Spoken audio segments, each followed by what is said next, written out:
So this video is focused on our friends from the United Kingdom. Well, we have a lot of clients from that part of the world, and in particular I wanted to talk about a visa option that's probably most popular among all our British clients, and that's the E-2 visa.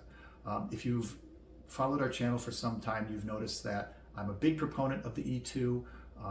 It's a relatively easy way to acquire residency in the US. It doesn't lead to a green card, but you can indefinitely renew it. And we have a lot of British clients that might come here for 5 years, renew it for another 5 years, and you can continue to renew it as many years as you like. And generally there's no limitation on how often you can renew it. So it's a good opportunity to come here if you want to get acquainted with American life or develop your business here, see how things go without making a long-term commitment to becoming a full-time permanent resident. So why is the E-2 so popular, and especially among Brits? Well, first of all, it doesn't require a very large investment. It's much less than an EB-5, which requires $800,000. So you generally can get an E-2 investing about $100,000, even a little bit less than that, maybe 90, even 80,000 is probably adequate. So it's not that big of a long-term commitment, or financial commitment, I should say.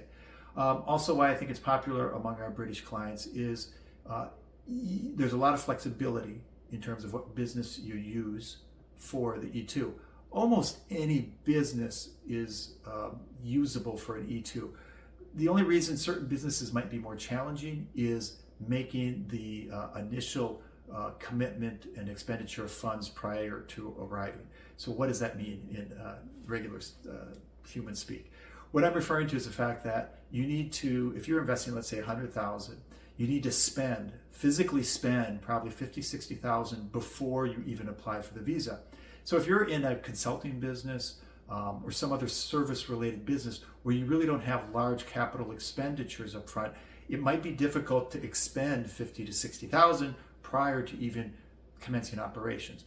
There's good workarounds that we have, solutions that we've used in the past, so we're happy to share those with you to come up with a solution that is amenable for you and at the same time meets the immigration requirements. But that can sometimes be a little bit of a challenge for people, again, that don't have to buy inventory, don't have to buy capital equipment, but they still need to expend $50,000 to $60,000.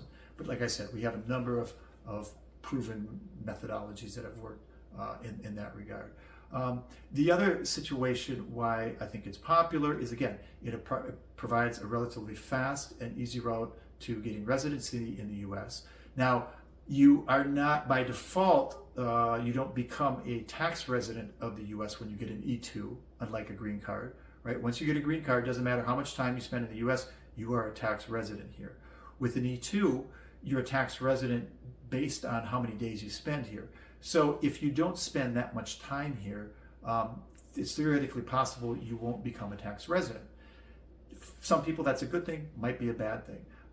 Generally, if you're European, tax rates here are lower, so it's generally maybe not a bad thing if you become a tax resident.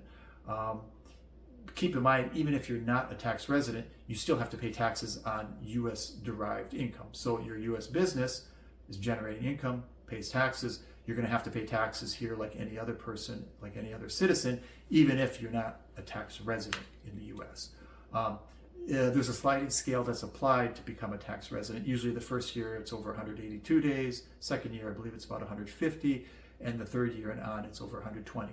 So on average, if on long-term scale, if you never exceed 120 days in the US, you will not become a tax resident here. But again, you should talk to an accountant to get all of those details.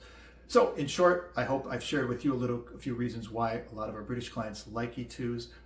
The one other thing, party thought I wanted to mention to you is this is a curiosity of the E-2 treaty with Great Britain.